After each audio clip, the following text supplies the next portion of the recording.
மாற்றியது தமிழ் நிலத்தை. அந்த கரம் படைத்தது 25க்கும் மேற்பட்ட நாடகங்கள், 75 திரைப்படங்கள், 100க்கும் மேற்பட்ட கவியரங்க மேடைகள், பல்லாயிரக்கணக்கான எழுத்தோவியங்கள். அவர் கலைஞர்களுக்கெல்லாம் கலைஞர், தலைவர்களுக்கெல்லாம் தலைவர், முதல்வர்களுக்கெல்லாம் முதல்வர். மூக்க என்பது இவரது முன்னெழுத்து. அதுவே தமிழ் இனத்தின், தமிழ்நாட்டின் முதல் எழுத்தாக ஆனது. சரித்திரம் படைத்தவர் ஒருவர், இனமொழி காத்தவர் ஒருவர், தினம் தினம் தினம் தினம் உழைத்தவர் தலைவர். கலைஞர் தலைவர் முதல்வர், அவர்தான் கலைஞர். கலைஞர் மு. கருணாநிதி. கலையும் அரசியலும். தஞ்சை தரணியில் திருக்குவளை எனும் சிற்றூரில் அஞ்சுகம் அம்மையாருக்கும் முத்துவேலருக்கும் அருமை மகனாக பிறந்தார் மு. கருணாநிதி. திருவாரூரில் பள்ளிப்படிப்பை முடித்த கால் சட்டை பருவத்திலேயே 14 வயதிலேயே இந்திய எதிர்ப்பு போராட்டத்தில் அரசியல் களம் கண்டார். வாருங்கள் எல்லோரும் போருக்கு சென்றிடுவோம், வந்திருக்கும் இன்னி பேயை விரட்டி திருப்பிடுவோம். மாணவரேசன் கையெழுத்து பத்திரிகை நடத்தியதன் மூலமாக பத்திரிகை ஆசிரியர், சிறுவர் சீர்திருத்த சங்கம் ஆரம்பித்ததன் மூலமாக அமைப்பாளர், தமிழ்நாடு மாணவர் மன்றம் தொடங்கியதன் மூலமாக அமைப்பின் தலைவர் என பிரதி தலைவராகவே வளர்ந்தார் கலைஞர். மிகச் சிறு வயதிலேயே கணித தமிழும் புரட்சிகர எண்ணங்களும் கொண்டவராக வளர்ந்தார். பேரறிஞர் அண்ணாவின் திராவிட நாடு இதழில் எழுதினார். முரசொலி இதழை தானே தொடங்கி தனது சிந்தனைகளை வாரி வழங்கினார் கருணாநிதி. சீர்திருத்த நாடகங்களை திருவாரூர் எல்லையை தாண்டி பல பகுதிகளில் அரங்கேற்றினார். நாடகம் அரங்கேறிய ஊர்களில் எல்லாம் திராவிட தீபம் எரியத் தொடங்கியது. புதுச்சேரியில் எதிரிகளால் தாக்கப்பட்டார். கலைஞரின் உறுதியையும் வீரமிக்க வரிகளையும் உணர்ந்த தந்தை பெரியார் அவர்கள் ஈரோட்டுக்கு அழைத்துச் சென்று குடியரசு இதழின் துணையாசிரியராக்கினார். அரசியல் வானிலும் கலையுலகிலும் கலைஞரின் எழுச்சி தொடங்கியது. தனது அரசியல் எண்ணங்களை மக்கள் மத்தியில் விதைப்பதற்கு திரையுலகத்தை சரியான பாதையாக இனம் கண்டார் கலைஞர். மனங்கமழும் தமிழே, மனங்கவரும் தாயே, இன்ப மொழியே, அன்பு விழியே, உயிரான தமிழே, உலகில் உயர்வான மொழியே, உன்னை போற்றி புகழ்வதென்று வேறுபடி எனக்கில்லை. கலைஞரின் வசனம் பேசி நடித்த திரையுலக நடிகர்கள் அனைவரும் பிற்காலத்தில் மாபெரும் ஹீரோக்களாக வளர்ந்தார்கள். எம்ஜிஆர் புரட்சி நடிகராகவும், சிவாஜி கணேசன் நடிகர் திலகமாகவும், SSR லட்சிய நடிகராகவும் வலம் வர காரணமாக அமைந்தது கலைஞரின் கதைகளும் அதில் இடம்பெற்ற வசனங்களும். காலத்தால் அறியாத காவியங்கள் படைத்து திரையுலக சக்கரவர்த்தியாக கோலோச்சினார் கலைஞர் மு. கருணாநிதி. கலைஞரின் வசனத்தில் எம்ஜிஆர் கதாநாயகனாக நடித்த படம் மந்திரி குமாரி.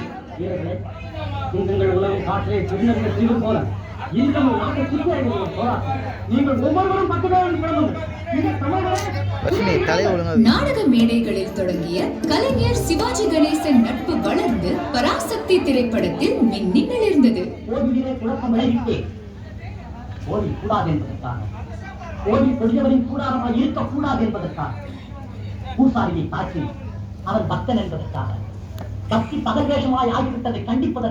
சிலப்பதிகார காப்பியத்தை பூம்புகார் எனும் திரைப்படமாக வெளியிட்டார் கலைஞர்.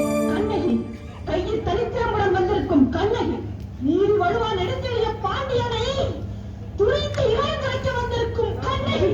கலைஞரின் எழுத்தில் SSR ஜெயலலிதா மணிமகுடம் திரைப்படத்தில். நீங்கள் யாரை தேடுகிறீர்கள்? மாலை தேடி வந்தேன். அதே மான் தான் நான். உங்கள் பார்வைப்பட்டு மகையார்கள். மகான் உன்னை மான் என்று வர்ணித்திருப்பார், மயில் என்று புகழ்ந்திருப்பார். பரவாயில்லையே, பகுத்தறிவுக்கு நீங்களும் வேலை கொடுக்கிறீர்களே. வண்டிக்காரன் மகன் அறிஞர் அண்ணாவின் கதைக்கு திரை வடிவம் தந்தார் கலைஞர். பழி வாங்கறதுக்காக நான் பஞ்சாங்கத்தை பண்ணி 4 இடத்துல பார்த்துட்டு இருக்கேன். பழி வாங்குற படலத்தை ஏற்கனவே நான் எழுத ஆரம்பிச்சேன். அது முழுசா முடிவடைய காலம் வெகு தூரத்துல இல்லை. உண்மையை உணர்த்த வேண்டியது என்னுடைய கடமை. கலைஞரின் ஒரே ரத்தம் திரைப்படம். தளபதி மு. க. ஸ்டாலின் திரையுலகிலும் கொடி நாட்டினார். சாதி வழிய விஷவசு மாதிரி போட்டு இந்த சமுதாயத்தை கெடுத்து வச்சிருக்கிறது சாஸ்திரங்கள் சம்பிரதாயம் தான். அதைத்தான் முதல்ல சொல்றாங்க. உழைக்க ஒரு வர்க்கம், உன்னை கலைக்க ஒரு வர்க்கம். இந்த சமுதாயத்தை மாத்த ஒரு பெரிய புரட்சியை பண்ணணும். கலைஞர் தனது 87வது வயதில் படைத்த 75வது திரைப்படம் இளைஞர். திரைப்பட பாடல்கள் எழுதுவதிலும் தனது முத்திரையை பதித்தார் கலைஞர்.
சின்னத்திரையிலும் தன் எழுத்துக்களால் சிகரம் தொட்டார் கலைஞர்.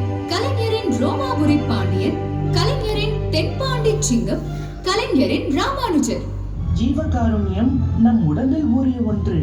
இப்படி சகல ஜீவராசிகளின் மேல் நாம் காட்டும் அன்பை உயிருக்கு போராடும் மனிதனிடம் காட்டக்கூடாதா? கலையுலக பயணத்துக்கிடையே தமிழுலகத்திலும் கலைஞரின் பயணங்கள் தொடர்ந்தன. கலைஞரின் கவியரங்க மேடைகள். குடிசைதான் ஒரு புறத்தில் கூடிய மேம்பாடு. மனித அமைப்பதற்கு, மையத்தை குடிப்பதற்கு, வெம்பகை முடிப்பதற்கும் வெடித்து வைத்த படைக்கலம் போல் இன்னும் முடியும். கவியரங்க மேடைகளை மக்கள் மேடைகளாக மாற்றினார் கலைஞர். வங்கக்கடல் பொங்கும் இதன் சிங்க குரல் எங்கு நில ஒன்றே குலம் என்றே சொல்லி வாழ்ந்த இனம். சங்கத்தமிழ் வங்கக்கடல் பொங்கும் இதன் சிங்க குரல் எங்கு நில ஒன்றே குலம் என்றே சொல்லி வாழ்ந்த இனம். கலைஞரின் இலக்கிய படைப்புகள் சமூக புதினம், வரலாற்று புதினம், உரை ஓவியம், தமிழ் இலக்கியம், சிறுகதைகள், தன் வரலாறு, சமூக நாடகங்கள், வரலாற்று நாடகங்கள், நூற்றுக்கணக்கான கவிதைகள், பல்லாயிரக்கணக்கான கடிதங்கள் தீட்டினார். கலைஞரின் தமிழ் நாடறிந்த தலைவராக அவரை அடையாளப்படுத்தியது. அரசியல் கொள்கைகளை பரப்புவதற்கான வழியாகவே இலக்கியத்தையும் கலையுலகத்தையும் கலைஞர் பயன்படுத்தினார். இலக்கிய படைப்புகளின் மூலமாக அடைந்த புகழ், கலையுலகத்தின் மூலமாக அடைந்த பொருளாதார வளம் சிறப்பாக இருந்த போதிலும் கலைஞருக்குள் அணையா விளக்காக இருந்தது அரசியல். கள்ளக்குடி போராட்டம். நம் மீது அடக்குமுறை பாயலாம், எனக்கு படுகாயம் விளைவிக்கலாம், என்னை பலிகொள்ளலாம், எதையும் ஏற்க தயார். ரத்தம் சிந்தட்டும், குருதி கொட்டட்டும், கவலை இல்லை. சிந்தும் ரத்தத்தை எடுத்து அதை கொண்டு ரயில்வே போர்டில் எழுதப்பட்டிருக்கும் டான்யாபுரம் என்ற பெயரை அழிப்போம் என்று படைக்கஞ்சா படைவரிசையை உருவாக்கியவர் கலைஞர். ஓடி வருகிறது ரயில், தண்டவாளத்தில் இருக்கிறது அவர் தலை. முடிவாக என்ன சொல்கிறீர்கள் என்று கேட்கிறார் காவலர். முடிவைத்தான் எதிர்பார்க்கிறேன் என்றவர் கலைஞர். அவருக்கு 6 மாத கடுங்காவல் விதிக்கப்பட்டது. கள்ளக்குடி போராட்டம் கலைஞரின் அரசியல் வாழ்வில் மேலும் எழுச்சியை தந்தது. 1957 குளித்தலை தொகுதி சட்டமன்ற தேர்தலில் வென்றார்.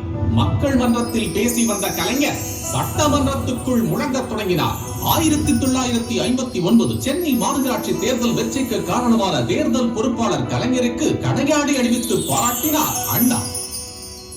1962 தஞ்சை சட்டமன்ற தேர்தலில் போட்டியிட்டு வென்றார். தமிழ்நாடு முழுவதும் கழகத்தை வளர்க்க காடு மேடைகள் அனைத்தும் நாடும் சுற்றி சுழன்று பணியாற்றி வந்தார் கலைஞர். இந்தி எதிர்ப்பு போராட்டம். போராட்டத்தை தூண்டிவிட்டதாக தேச பாதுகாப்பு சட்டத்தில் கைது செய்யப்பட்டு பாளையங்கோட்டை தனிமைச் சிறையில் பாம்புகள், பல்லிகள் புடைசூழ அடைக்கப்பட்டார் கலைஞர். என் தம்பி அடைபட்டிருக்கும் இந்த பாளையங்கோட்டை சிறைச்சாலைதான் எனக்கு புனித பூமி என்றார் அண்ணா. 6/3/1967 தேர்தலில் மாபெரும் வெற்றி பெற்று அறிஞர் அண்ணா தலைமையில் திராவிட முன்னேற்ற கழகத்தின் ஆட்சி அமைந்தது. பொதுப்பணி போக்குவரத்து துறை அமைச்சரானார் கலைஞர். அறிஞர் அண்ணாவின் மறைவுக்கு பிறகு அண்ணனுக்கு அண்ணனாக இருந்து திமுக கழகத்தை காத்தார். கலைஞருக்கு ஆட்சி அமைக்கும் அதிகாரத்தை தந்தார்கள் தமிழ்நாட்டு மக்கள்.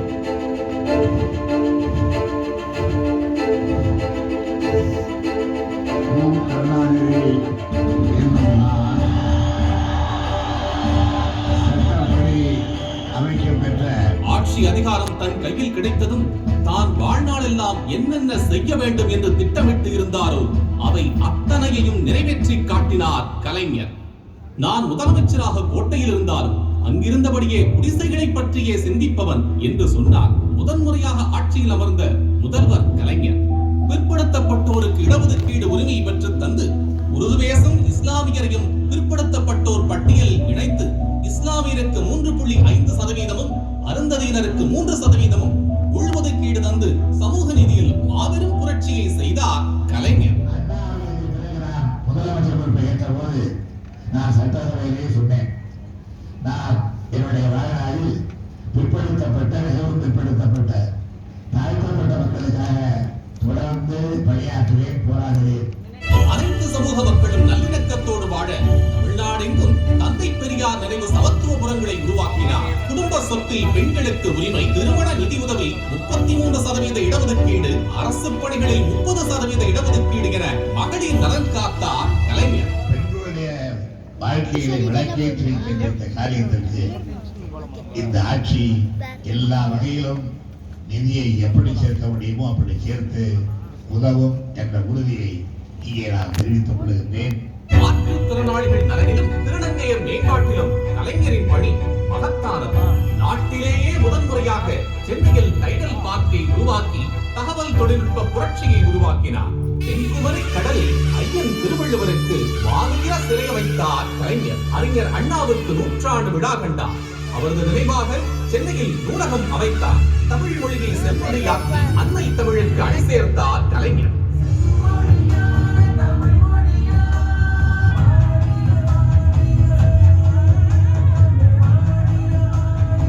சமுதாய சீர்திருத்த தொண்டு, வளர்ச்சி பணிகள், சமதர்ம நோக்கு இவை மூன்றும் தான் தன்னுடைய ஆட்சியின் இலக்கணமாக சொன்னார் முதல்வர் கலைஞர். அந்த வழியில் ஆட்சி நடந்தது. அனைத்து துறைகளும் ஒரு சேர வளர்ந்தது.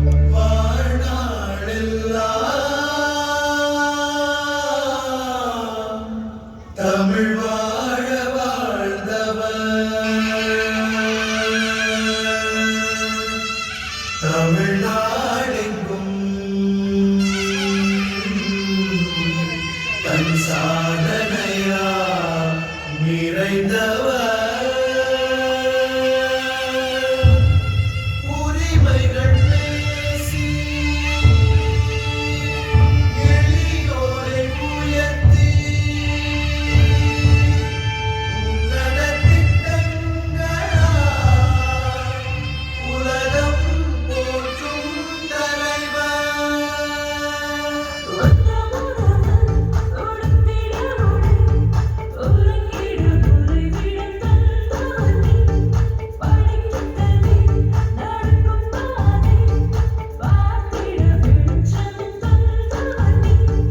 பயணம் செய்ய பாலங்கள், போக்குவரத்து சுகாதாரம், விவசாயம், தொழிற்சாலைகள், கல்வி, வேலை வாய்ப்புகள்.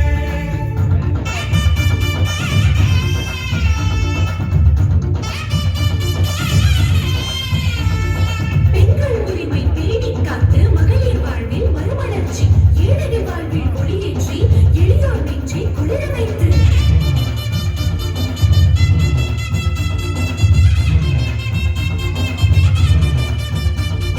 சமூக நீதியில் சமநிலை வளர்த்து தன்மானம் காத்த எங்கள் தலைவன்.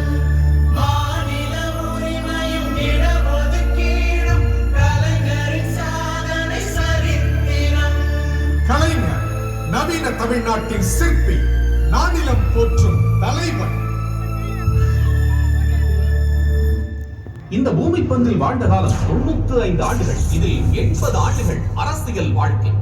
சுதந்திர இந்தியாவில் நடந்த 13 சட்டமன்ற தேர்தல்களில் போட்டி, 13 தேர்தல்களிலும் வெற்றி வீரர். சஞ்சீவி ரெட்டி முதல் பிரதிபா பாட்டில் வரை குடியரசுத் தலைவர்கள் 8 பேருடன் நிர்வாக தொடர்புகள். தமிழ்நாட்டில் அதிக ஆண்டுகள் முதலமைச்சராக இருந்தவர், தமிழக ஆட்சி ஆவணங்களில் அதிக கையெழுத்துக்களை இட்டவர். கலைஞர் கருணாநிதியின் முயற்சியும் அறிவும் தான் திமுக கழகம் இந்த அளவுக்கு வளர காரணம் என்று சொன்னவர் தந்தை பெரியார். தன்னை வென்று தரணியை வென்ற தம்பி என்று பேரறிஞர் அண்ணாவால் போற்றப்பட்டவர். நாட்டின் எதிர்காலம் இவர் கையில் இருக்கிறது என்றார் மூதறிஞர் ராஜாஜி. இவர் இல்லாவிட்டால் இந்த சமுதாயத்திற்கு யார் இருக்கிறார்கள் என்று கேட்டார் பெருந்தலைவர் காமராஜர். நண்பராக இருந்தாலும் எதிராக இருந்தாலும் உறுதியாக இருப்பவர் என்று பட்டயம் கொடுத்தார் இந்திரா காந்தி. உடனுக்குடன் துணிச்சலாக முடிவெடுக்கக்கூடியவர் என்று இவரை சொன்னார் ஜெயபிரகாஷ் நாராயண். இவர் எந்த நாற்காலியில் அமர்ந்தாலும் அந்த நாற்காலிக்கு பெருமை என்றார் பாபு ஜெகஜீவன் ராம். சமுதாயத்தின் நலிந்த பிரிவினருக்காக போராடுபவர் என்றார் அடல் பிகாரி வாஜ்பாய். ஓர் அறிஞர், ஓர் கவிஞர், இரண்டுமாக இணைந்தவர் என்றார் APJ அப்துல் கலாம். மண்டல் ஆணையத்தின் பரிந்துரைகளை அமல்படுத்த வைத்ததால் சமூக நீதியின் தலைநகரம் என்று தமிழ்நாட்டை சொன்னார் பிரதமர் VP சிங். தலைநகர் சென்னையில் மண்டல் நாயகன் VP சிங் அவர்களுக்கு சிலை வைத்து போற்றுகிறார் முதலமைச்சர் MK ஸ்டாலின். மதச்சார்பற்ற சக்திகளை அகில இந்திய அளவில் அணி சேர்த்தவர் கலைஞர். இந்திய அரசியலில் 1977, 1980, 1990, 1996, 1998, 1999,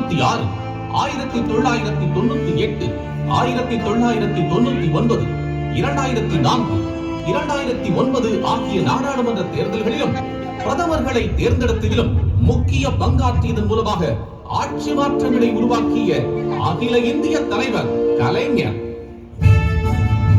இவர் எழுத்தாளர் அல்ல, எழுத்தை ஆண்டவர் இவர்.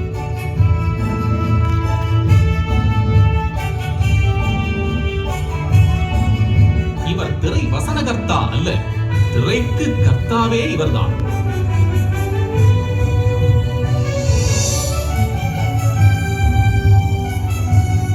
இவர் பேச்சாளர் அல்ல, மேடைகளை வென்றவர் இவர்.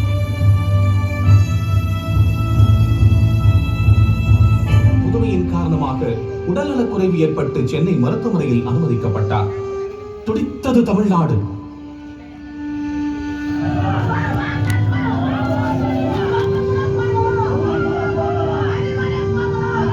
எழுந்து வா, எழுந்து வா எங்கள் தலைவா, எழுந்து வா, எழுந்து வா எங்கள் தலைவா.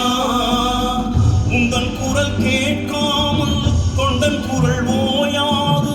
எழுந்து வா, எழுந்து வா எங்கள் தலைவா. அறிஞர் அண்ணாவிடம் இரவலாக பெற்ற இதயத்தை அவர் பாதமலர்களில் வைக்கும் பயணத்துக்கு தயாரானார் கலைஞர். 2018 ஆகஸ்ட் 7 மாலை 6:10 மணி. காலம் அழைத்துக் கொண்டது கலைஞரை. காவிரி தென்றல் நீ, கதிரவன் வெப்பம் நீ, தேன் தமிழ் மன்னவன் நீ. அண்ணாவின் மடியில் இளைப்பாறும் கடைசி ஆசை அவருக்கு அவ்வளவு சீக்கிரமாக நிறைவேறவில்லை. இந்த பூமியில் தனக்கான இடத்தையும் கூட சட்டத்தின் வழியாக அவர் போராடி பெற்ற போது உணர்ச்சியில் பொங்கினர் உடன்பிறப்புகள்.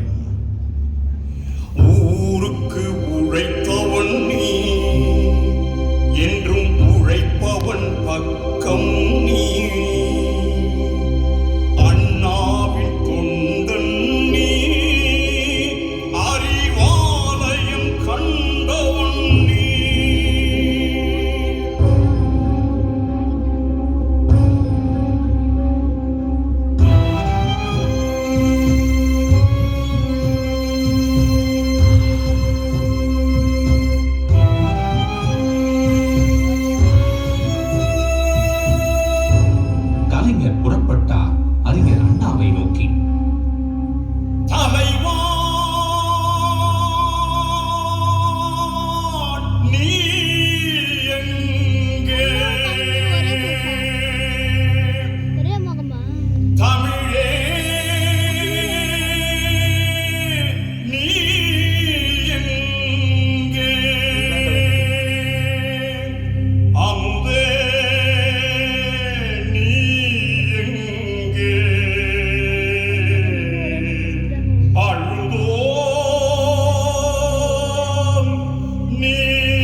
வருகிறார் தளபதி மு.க. ஸ்டாலின்.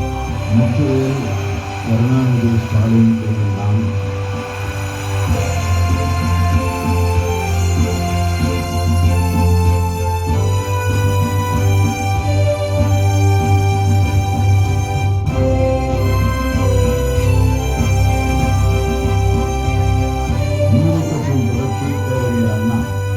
அண்ணாவின் தொடர்ச்சி முத்தமிழறிஞர் கலைஞர், முத்தமிழறிஞர் கலைஞரின் தொடர்ச்சி நான் இந்த அரசு.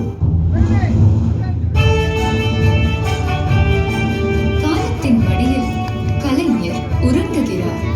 கலைஞரின் சரித்திர சாதனைகள் என்றும் நிலைத்திருக்கின்றன.